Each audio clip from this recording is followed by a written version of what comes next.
പാകിസ്ഥാൻ തീവ്രവാദികൾ നമ്മുടെ ഇന്ത്യൻ മണ്ണിൽ വന്ന് നിന്നുകൊണ്ട് നമ്മുടെ സാധാരണക്കാരായ ജനങ്ങളെ മതം ചോദിച്ച് കൊന്നപ്പോഴൊന്നും ഒരുത്തികളുടെയും ഒരുത്തന്മാരുടെയും വായൊന്നും ഇതുപോലെ പൊങ്ങിയില്ല.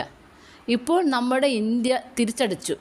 അതും അവിടുത്തെ സാധാരണ ജനങ്ങളെയോ പട്ടാളക്കാരെയോ പോലും ഒന്നും ചെയ്തില്ല. ഭീകരവാദികളെ മാത്രമാണ് ടാർഗറ്റ് ചെയ്ത് നമ്മുടെ ഇന്ത്യ തിരിച്ചടിച്ചത്. അങ്ങനെ നമ്മുടെ ഇന്ത്യ ഭീകരവാദികളെ ഇതുപോലെ കൊന്നൊടുക്കിയപ്പോൾ ഏറ്റവും കൂടുതൽ വേദനിച്ചത് എനിക്ക് തോന്നുന്നു മലയാളികൾക്ക് തന്നെയാണ് കേട്ടോ. പാകിസ്ഥാനികൾക്ക് പോലും ഇത്ര വേദന ഉണ്ടായിട്ടില്ല. മലയാളത്തിലുള്ള ഒരുപാട് പേർക്ക്, മലയാളികളായിട്ടുള്ള ഒരുപാട് പേർക്ക് വലിയ വേദന ഉണ്ടായിട്ടുണ്ട്. അങ്ങനെ അത്രയും വലിയ വേദന ഉള്ളവരോട് എനിക്ക് ഒന്ന് മാത്രമേ പറയാനുള്ളൂ. നിങ്ങൾ ഇന്ത്യയിൽ നിന്ന് പാകിസ്ഥാനിലേക്ക് പോയി അവരുടെ നല്ലതിന് വേണ്ടി പ്രവർത്തിക്കൂ. അവിടെ പോയി കഴിഞ്ഞ് പ്രവർത്തിക്കൂ. അവർക്ക് വേണ്ടി നല്ല കാര്യങ്ങൾ ചെയ്തു കൊടുക്കൂ. അല്ല ഇവിടെ വന്നിരുന്നുകൊണ്ട് ഇന്ത്യയിൽ വന്നിരുന്ന് ഇന്ത്യയിൽ എല്ലാ സ്വാതന്ത്ര്യം അനുഭവിച്ചുകൊണ്ട് ഇവിടെ ഇരുന്ന് ഇന്ത്യയെ കുറ്റം പറയാതെ അല്പമെങ്കിലും നാണോ മാനം ഉണ്ടെങ്കിൽ ഇവിടുന്ന് പാകിസ്ഥാനിലേക്ക് പോയി അവിടെ പോയി അവരെ സംരക്ഷിക്കൂ. അതായത് ഇന്ത്യൻ മണ്ണിൽ നിന്നുകൊണ്ട് ഇന്ത്യയെ കുറ്റം പറയുന്ന ആളുകളോട് ഇതുപോലത്തെ കാര്യങ്ങളെ പറയാൻ കഴിയൂ. കാര്യം ഏത് രാജ്യത്തോടാണ് അവർക്ക് സ്നേഹമുള്ളത് ആ രാജ്യത്തിലേക്ക് പൊക്കോളൂ അല്ലേ. ആ രാജ്യമാണ് ഏറ്റവും വലുതെങ്കിൽ, അവിടുത്തെ ജനങ്ങളാണ് ഏറ്റവും വലുതെങ്കിൽ അവിടെ പോകുന്നത് തന്നെയാണ് വലുത്. ഇത്രയും വേദന അനുഭവിക്കുന്നവർ എന്തുകൊണ്ട് ഇന്ത്യയിൽ ഇതേപോലെ മരിച്ചു വീഴുന്നവർ ഓർത്ത് വേദനിക്കുന്നില്ല? ഒന്നും അറിയാതെ ഇപ്പോൾ മരിച്ച 26 പേര് എന്തിനാ അവർ മരിച്ചെന്ന് പോലും അവർക്ക് അറിയില്ല. സ്വന്തം ഭാര്യയുടെയും കുഞ്ഞുങ്ങളുടെയും സഹോദരങ്ങളുടെയും മുന്നിൽ വെച്ചാണ് അവർ വെടിയേറ്റ് മരിച്ചത്. അവർ എന്തിനാണ് മരിച്ചതെന്ന് പോലും അവർക്കറിയില്ല. അവരെ ഓർത്ത് ഒന്ന് പോസ്റ്റ് ഇടാനോ അവർക്ക് വേണ്ടിയിട്ട് എന്തെങ്കിലും പറയാനോ ഇവരുടെ നാവുകളൊന്നും പൊങ്ങില്ല.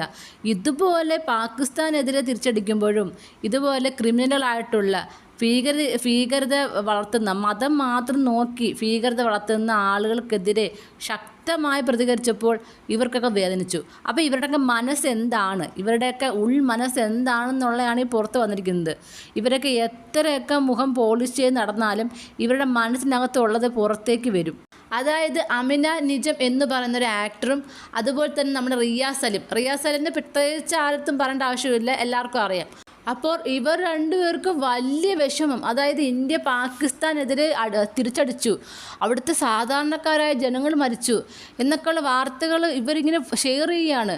അതായത് പാകിസ്ഥാനിലുള്ള കുറേ ഫേക്കായിട്ടുള്ള ഐഡിയയിൽ നിന്ന് വരുന്ന കുറേ ഫേക്ക് ന്യൂസുകൾ അതെടുത്ത് വെച്ചിട്ടാണ് ഇവർ ഈ പടന്ന് വീം പഠിക്കുന്നത്. ഇവിടെ ഈ മലയാളം ചാനലുകളിലും ദേശീയാന്തര ചാനലുകളിലൊക്കെ ഒരുപാട് ന്യൂസുകൾ വരുന്നു. അതൊന്നും അവർക്ക് കേൾക്കണ്ട. ഇതുപോലത്തെ ഫേക്ക് ന്യൂസുകൾ മാത്രം അവർക്ക് കിട്ടിയാൽ മതി. പാകിസ്ഥാനിൽ നിന്ന് ഇവർക്ക് മാത്രം വരുന്ന കുറച്ച് ന്യൂസുകളാണ്. ഇതൊക്കെ മാത്രമേ അവർ വിശ്വസിക്കത്തുള്ളൂ. കാരണം ഇവരുടെയൊക്കെ ചിന്തകൾ പോകുന്ന ആ രീതിയിലാണ്. അതുകൊണ്ട് ആ വാർത്തകൾ മാത്രമേ അവർക്ക് വിശ്വസിക്കാൻ പറ്റത്തുള്ളൂ. അപ്പോൾ ഇതുപോലത്തെ വാർത്തകളൊക്കെ എടുത്തുകൊണ്ട് ഷെയർ ചെയ്തു ഇന്ത്യ ചെയ്ത് വളരെയധികം മോശമായി പോയി, അവർക്ക് ഭയങ്കര നാണക്കേട് തോന്നുന്നു എന്നൊക്കെ പറഞ്ഞുകൊണ്ട് വലിയ നാണക്കേടുള്ള ടീമാണെങ്കിൽ ഇവിടുന്ന് വേറെ വല്ലയിടത്തും പോടേ, നിങ്ങൾക്ക് എവിടെയാണ് ജീവിക്കാൻ തോന്നുന്നു അങ്ങോട്ടേക്ക് പൊക്കോളൂ. നിങ്ങൾ പോയി നല്ല രീതിയിൽ ജീവിക്കൂ, നല്ല രാജ്യമായിട്ട് തോന്നുന്ന ഭാഗത്തേക്ക് പോകൂ.